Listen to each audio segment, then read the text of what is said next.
Ich bin heute hierher gekommen und ganz besonders nach Schuld mit der Ministerpräsidentin, um deutlich zu machen, dass wir uns von der Bundesseite natürlich ein reales Bild von der, wie ich sagen muss, surrealen, gespenstischen Situation zu machen.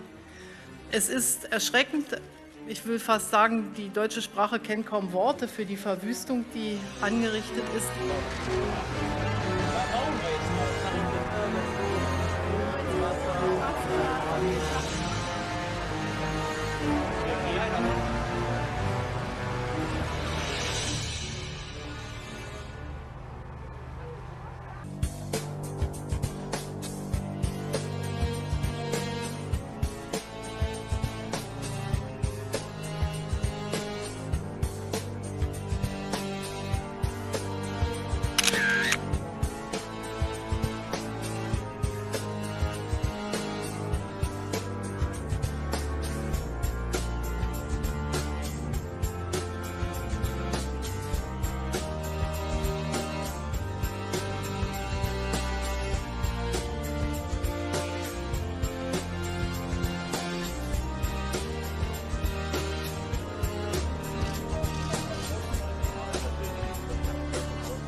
Come right on.